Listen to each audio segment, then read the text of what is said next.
Guys, मेरा नाम है अभिषेक और आज हम पढ़ने जा रहे हैं बायोमैकेनिक्स का हमारा नेक्स्ट टॉपिक जो कि है parallel and perpendicular force effects. अब लास्ट वीडियो में हमने समझा था फोर्स कंपोनेंट्स के बारे में कि एक फोर्स होता है, उसका एक एक्स कंपोनेंट होता है, फोर्स है इसका एक एक्स कंपोनेंट है और एक वाई कंपोनेंट है।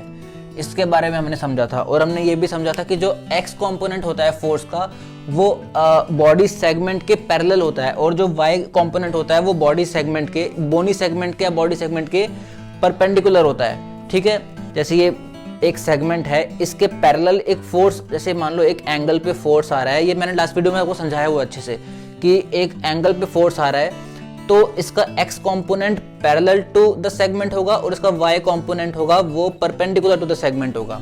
ठीक है, तो वही चीज सेम चीज लिखी है यहाँ पे मैंने कि Fx always as parallel force segment के पैरेलल और Fy always as perpendicular force, या इसको हम ऐसे बोल सकते हैं कि Fx क्रिएट्स ट्रांसलेटरी मोशन, कि जो Fx कंपोनेंट है इस फोर्स का x कंपोनेंट जो है x component translatory motion create करेगा। ठीक है, और Fy जो है वो परपेंडिकुलर है तो क्रिएट्स रोटेशनल, इस सेगमेंट के परपेंडिकुलर ये फोर्स आ रहा है, परपेंडिकुलर अभी फोर्स आ रहा है तो ये रोटेशन क्रिएट करेगा ना, तो creates rotation plus some amount of translatory. अब ये स्टार्टिंग की वीडियोस में मैंने आपको समझाया था कि बॉडी में कोई भी प्योर रोटेटरी मोशन नहीं होता, बॉडी में अगर रोटेशन मोशन होता है तो with some amount of translation भी होता है, तो इसलिए मैंने लिखा है कि creates rotation plus some amount of translation. ठीक है, अब रोटेटरी और translatory this can be confusing, तो इसलिए देयर इफेक्ट्स ऑफ रोटेशन और translation can be determined by situation.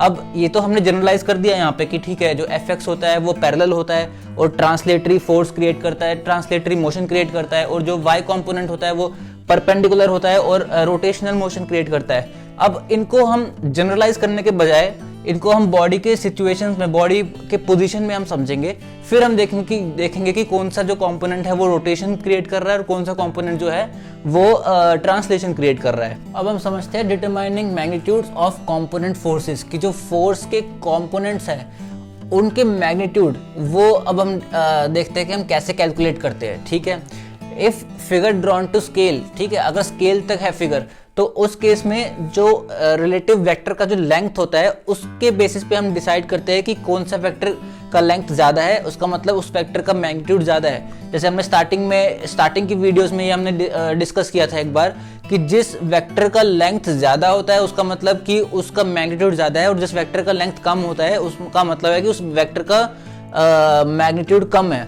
जैसे इसके इन दो केसेस में है कि ये वेक्टर ज़्यादा लंबा है एज कम्पेयर टू इस वेक्टर के, तो इस केस में जो रिलेटिव अगर हम मैग्नीट्यूड देखें तो इस वेक्टर का मैग्नीट्यूड भी ज़्यादा होगा as compare to this vector. ठीक है, या हम बोल सकते हैं इस वेक्टर का मैग्नीट्यूड कम होगा इस वेक्टर के कंपैरिजन में। ठीक है, लेकिन अगर if vectors are not drawn to scale तो उस केस में हम ट्रिग्नोमेट्री यूज करते हैं। ठीक है, ट्रिग्नोमेट्रिक फंक्शंस का यूज करते हैं। Then trigonometric functions are used to determine the value of Fx and Fy। हमें मेनली Fx और Fy की वैल्यू डिटरमाइन करनी है। जो फोर्स वेक्टर है वो तो QLF है या फिर जो टोटल फोर्स है, लेकिन उसका जो x कंपोनेंट है और उसका जो y कंपोनेंट है उन दोनों की वैल्यू हमें डिटरमाइन करनी है। तो अगर if figure is not drawn to scale तो उस केस में हम ट्रिग्नोमेट्रिक फंक्शंस का यूज करते हैं। अब ये कि क्वेश्चन नहीं आता एग्जाम में इस चीज़ के ऊपर कि आप सॉल्व करके दिखाओ, या मतलब कोई एक फोर्स, टोटल फोर्स अगर इतना है तो उसका x कंपोनेंट का जो मैग्नीट्यूड होगा वो कितना होगा, या y कंपोनेंट का मैग्नीट्यूड कितना होगा, ऐसा कोई क्वेश्चन आता नहीं है। आ भी सकता है लेकिन ऐसे कॉमनली आता नहीं है, लेकिन जो कि ये बुक में इसके बारे में अच्छे से समझाया हुआ है, एग्जाम्पल दे के समझाया हुआ है, तो इसलिए इसके बारे में मैं भी समझा रहा हूँ। ठीक है, तो इस केस में अब ये हमारा एक लेग फुट सेगमेंट है, नी सेगमेंट है, वही सेम जो हमने पहले डिस्कस किया था, तो और ये QLF है, क्वाड्रिसेप्स लेग फोर्स। ठीक है, तो अब अगर हम इस फोर्स वेक्टर के QLF के दो कंपोनेंट्स निकाले, एक कंपोनेंट ये होगा और एक कंपोनेंट ये होगा। ठीक है, दोनों एक दूसरे के 90 डिग्री पे होंगे। अब इसी इमेज को हम इलेबोरेट करके देखते हैं। तो ये QLF है, ठीक है, टोटल फोर्स, एक कंपोनेंट है कि दूसरा कंपोनेंट है। अब हम कैसे डिसाइड करेंगे कि कौन सा x कंपोनेंट है कौन सा y कंपोनेंट है? उसके लिए हमें पता है कि जो कंपोनेंट सेगमेंट के पैरेलल होता है वो एक्स कंपोनेंट होता है, ठीक है। तो इस सेगमेंट के पैरेलल ये वाला कंपोनेंट तो ये एफ एक्स है, ठीक है, ये एक्स कंपोनेंट है। और सेगमेंट के परपेंडिकुलर जो फोर्स कंपोनेंट होता है वो वाई कंपोनेंट होता है, तो ये परपेंडिकुलर वाला एफ वाई है, ठीक है। ये भी हमने समझ लिया। अब देखते हैं F X and F Y always part of the right triangle in relation to F total. जो एफ एक्स और एफ वाई है दोनों, अब हमें देखना है कि हमारा ये एक राइट एंगल ट्रायंगल बन चुका है, ठीक है। अब इस साइड का तो हमें पता है कि ये एफ एक्स है, जो हाइपोटेन्यूस है, हाइपोटेन्यूस होता है ना राइट एंगल ट्रायंगल का। राइट एंगल ट्रायंगल मतलब कि एक एंगल उसका 90 डिग्री है, तो 90 डिग्री के जो अपोजिट जो साइड होता है उसको हम हाइपोटेन्यूस कहते हैं, ठीक है। तो एक साइड हमारा एफ एक्स है। अब ये हमारा एफ वाई कैसे हुआ? असली में तो हमारा ये साइड जो है वो एफ वाई होगा, लेकिन जो कि ये एक स्क्वायर है, या फिर अगर एफ वाई की वैल्यू ज़्यादा है as compare to F X, तो उस केस में एक रेक्टेंगल है। दोनों केसेस में रेक्टेंगल या स्क्वायर में जो अपोजिट साइड्स होते हैं वो तो इक्वल इन मैग्नीट्यूड होते हैं, ठीक है, इक्वल अमाउंट के होते हैं। तो अगर इसकी वैल्यू एफ एक्स है तो इसका मतलब इसकी वैल्यू अगर हम लेते हैं एफ वाई, तो इसका मतलब इसकी वैल्यू भी एफ वाई होगी, ठीक है। तो इससे हम सीधा बोल सकते हैं कि जो कि एक स्क्वायर है या फिर एक रेक्टेंगल है, तो और रेक्टेंगल के दो अपोजिट साइड्स की वैल्यू सेम होती है, तो इसका मतलब इस साइड की वैल्यू अगर एफ वाई है तो इसका मतलब इस साइड की वैल्यू भी हमारी एफ वाई ही होगी, ठीक है। तो अब हमने इससे डिटरमाइन कर लिया कि ये जो राइट एंगल ट्रायंगल है इसका हाइपोटेन्यूस है वो एफ टोटल है या क्यू एल एफ है, क्वाड्रिसेप लेग फोर्स, ठीक है। इसका एक साइड है वो एफ एक्स है और दूसरा साइड है वो एफ वाई है, ठीक है। तो ये हमारा बन गया एक राइट एंगल ट्रायंगल, ठीक है।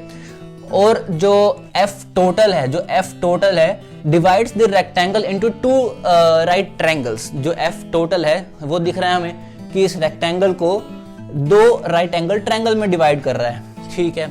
और ये हमारा ट्रायंगल ऑफ इंटरेस्ट है। वो क्यों है वो भी देखते हैं, क्योंकि इस ट्रायंगल के अंदर ही जो ये एंगल बन रहा है वो हमारा एंगल है, उसको हम कहते हैं एंगल ऑफ एप्लीकेशन। अब एंगल ऑफ एप्लीकेशन क्या होता है?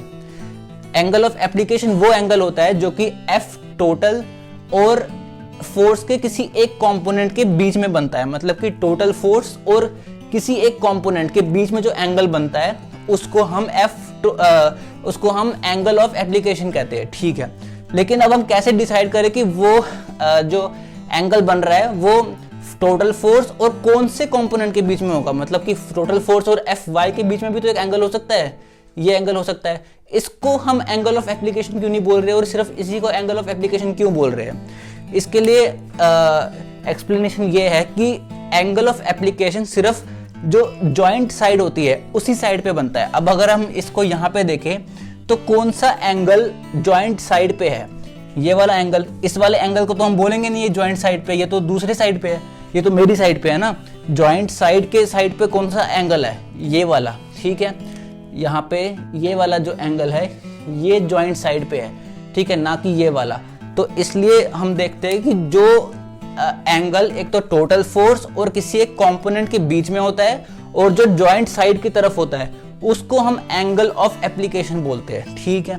तो ये हमारा राइट एंगल ट्रायंगल बन गया जिसमें हाइपोटेन्यूस जो है वो एफ टोटल या टोटल फोर्स या क्यू एल एफ है, एक साइड इसका एफ एक्स है और दूसरा साइड एफ वाई है, और इसका जो ये एंगल है एंगल ऑफ एप्लीकेशन इसको हमने थीटा बोल दिया, ठीक है, इसको हमने थीटा बोल दिया। और ये हमारा बन गया ट्रायंगल ऑफ इंटरेस्ट, ठीक है। The angle of application is the angle between the vector and the segment on side of knee joint, the segment on side of knee joint and total force, ठीक है। इनके बीच में जो angle बनता है वो हमारा एंगल ऑफ एप्लीकेशन होता है, इसको हमने थीटा बोल दिया यहाँ पे, ठीक है। हाँ, in the shaded triangle QLF is the hypotenuse, ठीक है। QLF ये मैंने बता दिया कि ये हाइपोटेनस है क्योंकि ये अपोजिट 90 डिग्री है, ठीक है। और जो साइड अपोजिट 90 डिग्री होता है उसको हम हाइपोटेनस बोलते हैं, ठीक है, साइड अपोजिट टू 90 डिग्री। अब हम एग्जांपल लेके समझते हैं ट्रिग्नोमेट्री से कि हम कैसे ट्रिग्नोमेट्री का यूज़ करके fx और fy कंपोनेंट की वैल्यू निकाल सकते हैं, ठीक है।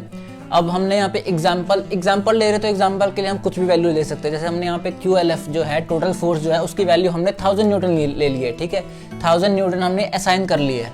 और हमने एंगल ऑफ एप्लीकेशन जो कि हमने देखा था बिटवीन टोटल फोर्स एंड एक कंपोनेंट के बीच में होता है टुवर्ड्स द जॉइंट साइड, ठीक है, वो जो एंगल ऑफ एप्लीकेशन है उसको हमने ले लिया 25 डिग्री। ये एक एग्जाम्पल समझ रहे हैं हम, ठीक है। तो अब जैसे कि मैंने पहले बताया कि ये वाला side, the side labelled Fy is not actually the Fy component. ये एक्चुअली Fy कॉम्पोनेंट नहीं है, असली में तो Fy कॉम्पोनेंट ये है, Fy कॉम्पोनेंट ये है और Fx कॉम्पोनेंट ये है, लेकिन ये जो कि एक रेक्टेंगल है, इस वजह से जो इसका अपोजिट साइड है वो भी हमने Fy ले लिया, ठीक है। तो but it is in same magnitude as Fy, तो इसलिए ये Fy, ये Fx और ये थीटा एंगल ऑफ एप्लीकेशन, और ये हाइपोटेन्यूज जो है वो है QLF या F टोटल, ठीक है। तो simply trigonometry used to solve for magnitudes of Fx and Fy, taking theta as 25 degree, for example, the angle of application, and QLF as 1000 newtons. Therefore, Fx QLF and Fy QLF can now be computed. Obviously हम अब trigonometry use करके Fx QLF and Fy QLF की value निकाल सकते हैं। वो कैसे निकाल सकते हैं? अब यहाँ पे हम देख रहे हैं कि जैसे cos 25, अब हमें पता है कि cos बेस्ड बाय हाइपोटेन्यूज होता है। ये ज़्यादा मैथ्स साइड का है, फिर भी एक बार समझा देता हूँ कि cos जो होता है वो बेस्ड बाय हाइपोटेन्यूज होता है, ठीक है।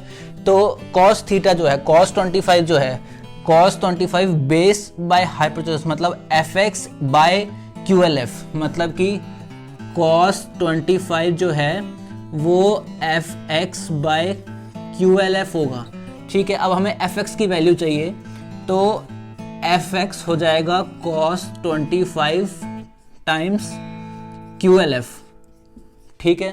वही हमने लिखा है cos 25 टाइम्स QLF, और QLF हमें पता है कि 1000 न्यूटन्स है, और cos 25 की हमें वैल्यू पता है कि 0.91 होती है। तो 0.91 टाइम्स 1000 इंटू वो हमारा हो गया 910 न्यूटन, ठीक है। वैसे ही Fy QLF की वैल्यू निकालने के लिए हम यूज करेंगे sin 25। साइन थीटा हमें पता है परपेंडिकुलर बाय हाइपोटेन्यूज होता है, तो sin 25 perpendicular Fy by hypotenuse, मतलब कि Fy बाय QLF। अब हमें यहाँ पे Fy की वैल्यू देखनी है, तो वो sin 25 टाइम्स QLF हो जाएगा।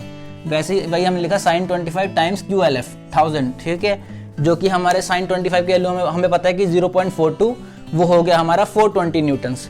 तो ये ट्रिग्नोमेट्री हमने यूज करके हम वैल्यू Fx QLF और Fy QLF की निकाल सकते हैं। अब एक पॉइंट है कि हम एंगल ऑफ एप्लीकेशन जो है उसको लेस देन 90 डिग्री में हम अभी समझ रहे थे, ठीक है, और उसके अकॉर्डिंग हम ट्रिग्नोमेट्रिक फंक्शन का यूज करके x component and y components की वैल्यू निकाल रहे थे।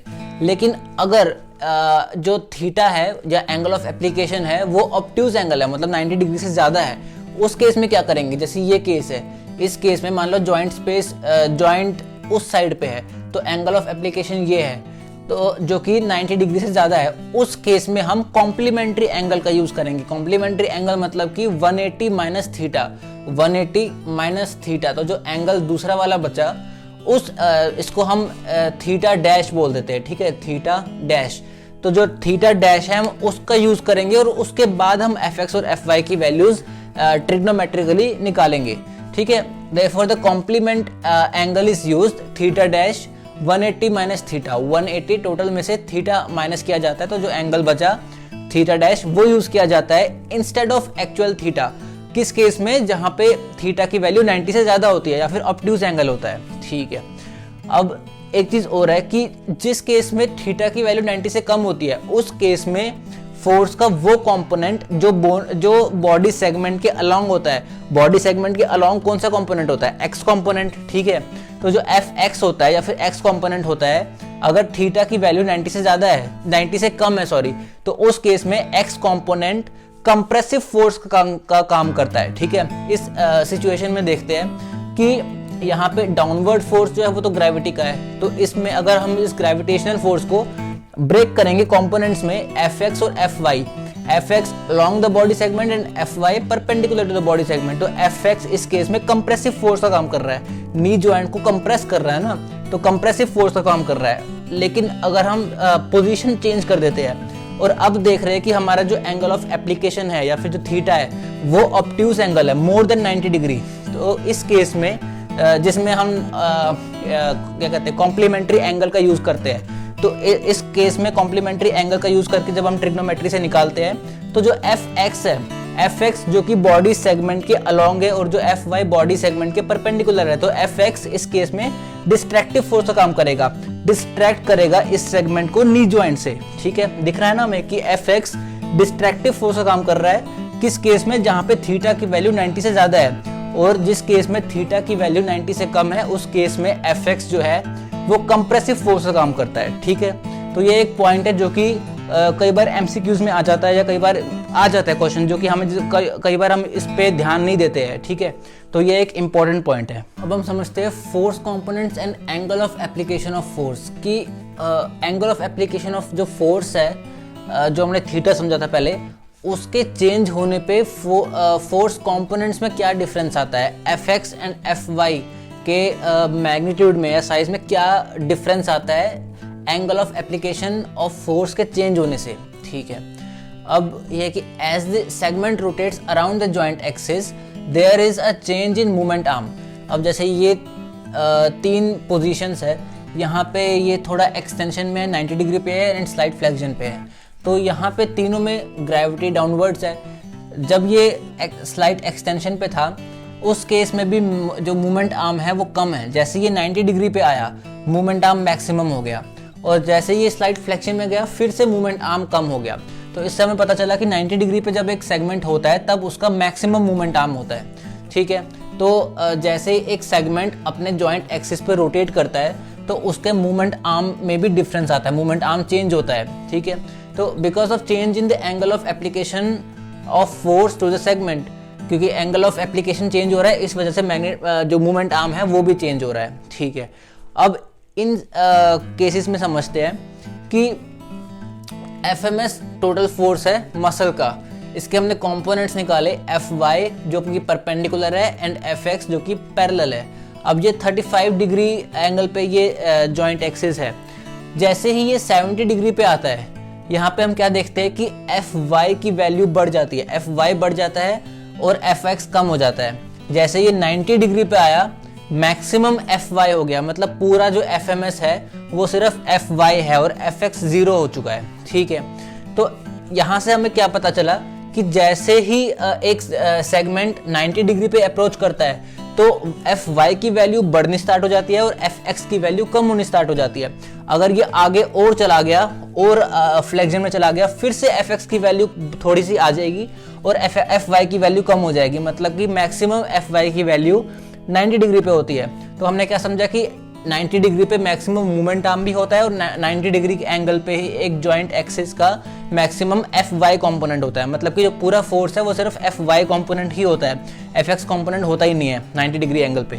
तो Fy component portion of total force that produce the torque, क्योंकि ऑब्वियसली जो टॉर्क प्रोड्यूस कर रहा है, क्योंकि जो परपेंडिकुलर फोर्स जैसे मैंने पहले बताया था, जो परपेंडिकुलर फोर्स है सिर्फ वही टॉर्क प्रोड्यूस करेगा, वही रोटेशन प्रोड्यूस करेगा। ठीक है, तो इसलिए जो Fy कंपोनेंट है वही टॉर्क प्रोड्यूस कर रहा है, therefore change in torque means magnitude of Fy is changing.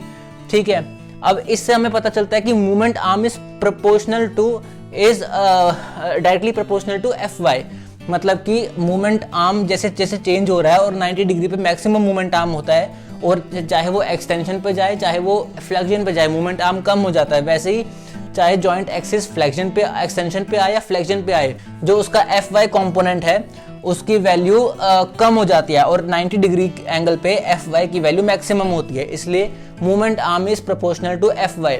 Also एक और चीज है कि ऑल्सो एज Fy इंक्रीजेज, जैसे कि Fy इंक्रीज होता है Fx की वैल्यू हम देख रहे थे कि कम हो रही है साथ में, तो इससे पता चलता है कि Fy is inversely proportional to Fx। ठीक है, मतलब अगर Fx की वैल्यू बढ़ी Fy की वैल्यू कम हो जाएगी और अगर Fy की वैल्यू बढ़ी तो Fx की वैल्यू कम हो जाएगी। अब पॉइंट ये है कि change in Fx from compression to distraction is unusual for a muscle force. अब हमने पहले देखा था कि जो सिर्फ Fx कंपोनेंट था वही बॉडी में या तो कंप्रेशन, एक बॉडी सेगमेंट में कंप्रेशन या डिस्ट्रैक्शन प्रोड्यूस कर रहा था। तो अब बॉडी में जो ऐसा बहुत अनयूजुअल होता है कि जो Fx कंपोनेंट है वो कंप्रेशन से डिस्ट्रैक्शन में जा रहा होता है, लेकिन बहुत कम होता है। और एक और पॉइंट है कि बॉडी डिजाइंड इस तरह से होती है कि बॉडी में F component most of the times ज्यादा होता है as compare to Fy। Also Fx is mostly compressive. अब हमने देख लिया कि बॉडी में Fx की वैल्यू ज्यादा होती है as compare to Fy body structures में, ठीक है, क्योंकि इस तरह से डिजाइंड होती है बॉडी। और Fx मोस्टली कंप्रेसिव होता है हमारी बॉडी में, तो इससे हमें क्या पता चलता है कि therefore most force generated by muscle leads to joint compression. Maximum जो बॉडी हमारे में जो हम फोर्सेस जो प्रोड्यूस होते हैं वो जॉइंट कंप्रेशन क्रिएट करते हैं, मोस्टली, हर बार नहीं लेकिन मैक्सिमम टाइम्स पे जॉइंट कंप्रेशन प्रोड्यूस करते हैं। क्यों? क्योंकि एक तो Fx की वैल्यू बॉडी इस तरह डिजाइन होती है कि Fx की वैल्यू ज्यादा होती है Fy से, और बहुत ही रेयर होता है कि Fx कंप्रेशन से डिस्ट्रैक्शन फोर्स में कन्वर्ट हो जाए। मोस्टली Fx कंप्रेशन फोर्स ही रहता है बॉडी में, इसलिए जो मोस्टली जो फोर्स मसल फोर्स जो जनरेट होता है बॉडी में वो एक कंप्रेसिव फोर्स होता है, ठीक है। तो therefore more stability, therefore muscles are important joint stabilisers. इसलिए हम मसल्स को इंपॉर्टेंट जॉइंट स्टेबिलाइजर्स बोलते हैं, क्योंकि मसल स्टेबिलिटी प्रोवाइड करती है हमारे बॉडी को। आई होप इस वीडियो के थ्रू आपका ये टॉपिक क्लियर हो गया होगा। इस वीडियो के हैंड रिटन नोट्स आपको डिस्क्रिप्शन बॉक्स में मिल जाएंगे, ठीक है। वीडियो देखने के लिए थैंक यू।